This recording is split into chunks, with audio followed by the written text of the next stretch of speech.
सुबह लोग एक और दर्दनाक रात, एक और दर्दनाक मुकाबला। ऑल तो हम लोगों ने ड्रॉ खेल लिया लास्ट में, लेकिन अगर फुटबॉल वाइज बताओ it was a disaster for Manchester United. And मैं जो थंबनेल में लिखा हूँ वो मैं उस चीज़ के एग्री भी करता हूँ कि टेन हैग भाई प्लीज़ लीव। अब मेरे को टेन हैग को बैक करने के लिए ना मेरे पास कोई लॉजिक नहीं मेरे भाई, क्योंकि मैं भी बहुत सारे वीडियो में मैं ही बोलता हूँ कि एक मैनेजर को मिनिमम 3 साल देना चाहिए। अगर 3 साल अगर आप नहीं देते हो तो कुछ सिस्टम या फिर जो फॉर्मेशन या फिर जो फिलोसफी हो तैयार नहीं होता, और इसे बोलते ट्रस्ट द प्रोसेस। बहुत सारे लोग बोलेंगे yes Arteta trust the process या फिर क्लॉप ट्रस्ट द प्रोसेस किया था। क्लॉप भी पहले 3 साल में बहुत कुछ अचीव नहीं किया था, आर्टेटा भी पहले 3 साल में बहुत कुछ अचीव नहीं किया था। लेकिन प्रॉब्लम क्या है ना, क्लॉप जब से लिवरपूल में मैनेजिंग करता था, फिर आर्टेटा आर्सेनल को मैनेज कर रहे हैं, उनमें प्रोसेस दिखता था। प्रोसेस क्या है, किस फिलोसफी से वो खिलाना चाहता है, कैसे डेवलपमेंट हो रहा है धीरे धीरे, कैसे प्लेयर्स के ऊपर वो इनपुट धीरे धीरे दिख रहा है। जो अभी के टाइम में हांसी फ्लिक में दिख रहा है बार्सिलोना में, उनाई एमरी में दिख रहा है एस्टन विला में, पोस्टेकोग्लू के साथ दिख रहा है टॉटनहम में। वो अपना फिलोसफी, अपना टैक्टिक्स, अपना फॉर्मेशन, अपना प्लेइंग स्टाइल धीरे धीरे इंजेक्ट करते हुए अपने क्लब के अंदर। लेकिन एरिक टेन हैग को मेरे भाई 2.5 साल हो गए, 2 साल पूरा हो गए, ऑलमोस्ट 700 मिलियन हम लोगों ने खर्चा किया। और ये ग्लेजर वाला खर्चा नहीं मेरे भाई, ग्लेजर का या फिर ओनर का कोई भी इंटरफेयर नहीं था। एरिक टेन हैग के पास पूरा फ्रीडम था, आप अपने प्लेयर को खरीद सकते हो। एरिक टेन हैग ने अपने प्लेयर को खरीदा, ऐसा नहीं कि ओनर का प्रेशर है जो पहले होता था, ओनर का प्रेशर है उससे खरीदना पड़ रहा है, ऐसा नहीं। तो इस तरीके से 700 मिलियन खर्चा करने के बाद आपके अंदर कोई प्रोग्रेशन नहीं आता, डेवलपमेंट नहीं हो रहा है, तो मैं टेन हैग को कैसे बैक करूं? मैं बैक करना चाहता हूं लेकिन कैसे बैक करूं? पिछले 6-7 मैच से मैं जो चीज देख रहा हूं, आप मेरा रिव्यू जाके रिपीट देख सकते हो। मैं हर एक वीडियो में ऑलमोस्ट सेम चीज ही बोला हूं। क्यों? क्योंकि ऑलमोस्ट सेम चीज ही मैं देख रहा हूं, almost same mistake repeatedly repeat हो रहे हैं। ऑलमोस्ट हर एक डिपार्टमेंट में एरिक टेन हैग वही मिस्टेक कर रहे हैं रिपीटेडली, तो रिजल्ट भी रिपीट होगा ना मेरे भाई। एक गलती आप अगर बार बार करोगे तो भैया रिजल्ट तो एक जैसा होगा। कल के मैच में भी क्या वही गलती रिपीट हुए? एकदम 100% वही सेम गलती रिपीट हुए। और भी कुछ गलतियां हम लोगों ने देखा, कल हम लोगों ने वॉच अलोन किया था, आप सारे लोग जुड़े थे वहां पे, तो हम लोग बात करेंगे एक एक करके। पहला चीज ये कि एरिक टेन हैग कल का मैच तो ड्रॉ हुआ, किसी तरीके से मग्बू का गोल से हम लोग ड्रॉ निकाल लिए, लेकिन प्रेस कॉन्फ्रेंस में बहुत कुछ बोले टेन हैग बोले हम लोग अच्छा शुरू किए थे इस मैच में और एंड भी अच्छा किए, लेकिन मिडिल में हम लोगों ने कंट्रोल खो दिया। चलो फाइन, कंट्रोल कहां पे था पता नहीं, पिछले 2 साल में या फिर पिछले साल से कंट्रोल कौन से मैच में है मेरे को पता नहीं, कंट्रोल खो दिया बोला गया है। एंड लास्ट में एक चीज बोला है हमारे एरिक टेन हैग टकले ने कि डोंट जज अस इन दिस मोमेंट, जज us at the end of the season. मतलब आप सोच के देखो, एंड ऑफ द सीजन के बाद जज करने के लिए क्या रहेगा? अगर आपके पास एंड ऑफ द सीजन के बाद आपके पास अगर रिजल्ट नहीं रहेगा, आप तो सॉरी बोल के निकल जाओगे, आप अपना पैसा लेके तो निकल जाओगे। क्लब को भुगतना पड़ेगा, प्लेयर्स को भुगतना पड़ेगा, बोर्ड को भुगतना पड़ेगा, प्रेशर फैंस के ऊपर रहेगा क्योंकि फैंस पैसा देके या फिर बोर्ड्स ये क्लब चला रहे। आप तो भैया एम्प्लॉय हो, आप बोलोगे टाटा सॉरी मेरे से गलती से मिस्टेक हो गया, मैं अभी जा रहा हूं। तो जज करेंगे एंड ऑफ द सीजन, मतलब आप ये आपका पहला सीजन नहीं मेरे भाई, ऑलमोस्ट आपने 2 सीजन कंप्लीट कर चुके हो और आप एंड ऑफ द सीजन अगर आपको जज किया जाए तो ये सारे मैच का रिव्यू या फिर ये सारे मैच हम लोग ना देखे, एकदम लास्ट मैच देखे। तो एक काम करते, तो भाई हम लोग ना टीवी ऑफ कर लेते, इंटरनेट ऑफ कर लेते, हम लोग मैनचेस्टर यूनाइटेड का मैच नहीं देखेंगे, एकदम लास्ट मैच देखेंगे इस सीजन का। हम लोग एक बार एकदम लास्ट मैच देखेंगे, उसके बाद हम लोग रिव्यू करेंगे, उसके बाद हम लोग डिस्कशन करेंगे। ऐसा तो नहीं होता मेरे भाई, इट्स अ नंबर गेम। ये एक बिजनेस इंडस्ट्री है, sports industry is a money making industry. यहाँ पे आपको पैसा दिया जाता है, मिलियंस एंड मिलियंस डॉलर आपको दिए जाते हैं रिजल्ट प्रोड्यूस करने के लिए, डायलॉग बाजी मारने के लिए नहीं मेरे भाई। आपको 10 रुपए 20 रुपए नहीं दिया जाता, बहुत सारे पैसे दिया जाता है। और पिछले 2 साल में मैं बहुत बार बोला हूं, बहुत आपको बैकअप भी मिला है। तो ये सारे नौटंकी या फिर ये सारे बेवकूफ वन डायमेंशन स्टेटमेंट जब एक किसी कोच से आता है तो आपको समझना पड़ेगा उस मैनेजर का पत्ता कट चुका है, ठीक है ना। उसके बाद एक और रिकॉर्ड के बारे में हम लोग बात करेंगे। मैनचेस्टर यूनाइटेड एरिक टेन हैग के अंडर में पिछले 10 यूरोपियन मैच में यूसीएल और यूरोपा मिला के एक मैच जीता है।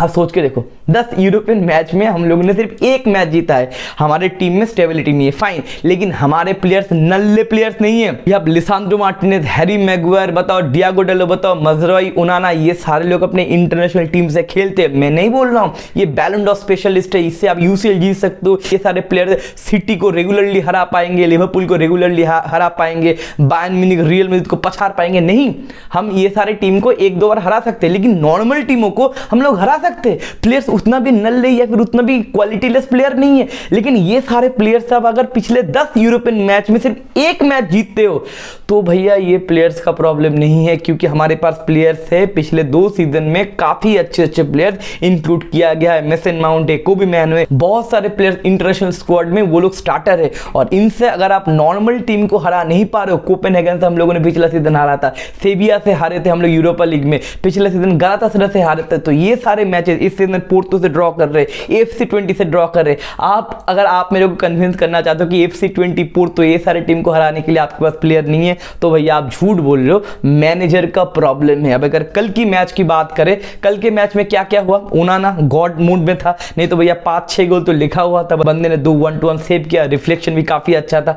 कल के मैच में शुरुआत अच्छा हुआ, लेकिन कल के मैच में बहुत सारे लोग बोल रहे हम लोगों ने ना 2-3 गोल तो दिया, इस बात के ऊपर मैनेजर का तो क्रेडिट बनता है। नहीं मेरे भाई, टैक्टिकली या फिर प्लेइंग स्टाइल से हम लोग गोल नहीं मारे, मोमेंट प्रोड्यूस हुआ, वाइब प्रोड्यूस हुआ, इंडिविजुअल ब्रिलियंस और ओपोनेंट के मिस्टेक से हम लोग गोल मारे। पहला गोल रैशफोर्ड का थोड़ा इंडिविजुअल ब्रिलियंस ड्रिबल वगैरह मार के चला गया, लेकिन शॉट मोटा मोटी था, नियर पोस्ट में डियागो कोस्टा का वो मिस था, उससे हम लोग एक गोल स्कोर किए। सेकंड गोल जो था वो भी रैशफोर्ड का थोड़ा ड्रिबलिंग और हॉलैंड का शानदार फिनिश था, और तीसरा गोल तो भैया कॉर्नर से आया है, मग्गू से आया है, मग्गू भैया लंबा चौड़ा है, उन्होंने मारकर मिस किया, मग्गू को फ्री हेडर मिला और हम लोगों ने गोल स्कोर कर दिया। अगर प्लेइंग स्टाइल की बात बताओ, कल भी कुछ प्लेइंग स्टाइल नहीं था मेरे भाई।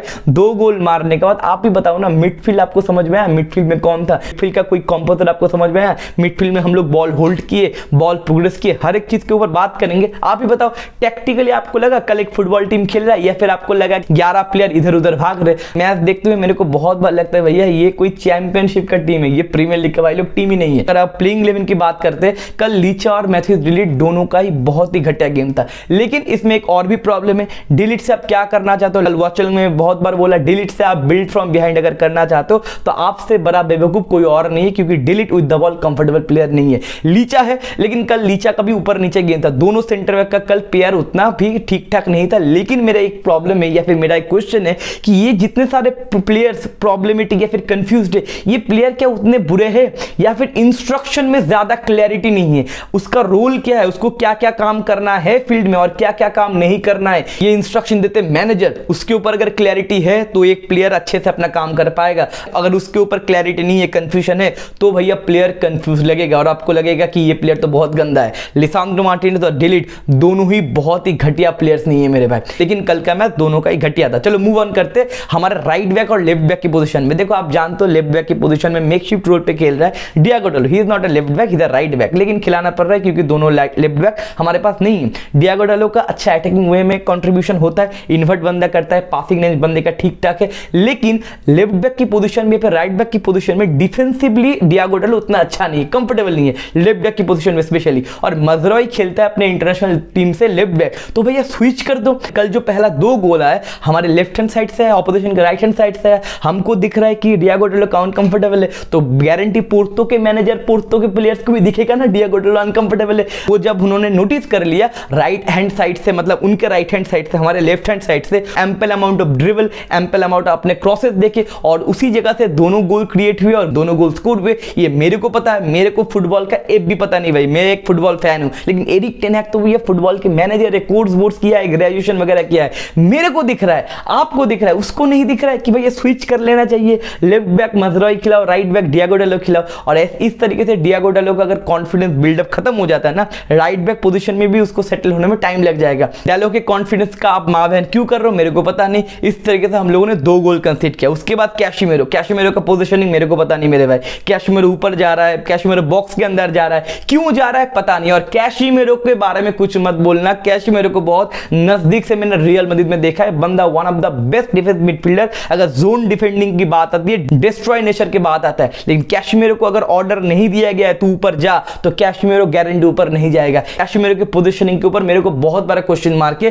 कि कैशिमेरो ऊपर क्यों जा रहा है। उसके बाद आपने क्रिस्टियन एरिक्सन को खिलाया, बहुत बढ़िया मेरे भाई, 90 मिनट तक खिला दिया, हार्ट के पेशेंट को अपने 90 मिनट तक खिला दिया, क्योंकि मेसन माउंट को भी मैंने कोई नहीं था, चलो फाइन कोई बात नहीं, लेकिन क्रिस्टियन एरिक्सन को आपने खिलाया बॉल प्रोग्रेशन के लिए। आपके सामने एक चार्ट है, अब देखो कल के मैच में सबसे ज्यादा बॉल प्रोग्रेशन किसने किया, दैट इज लिसांड्रो मार्टिनेज।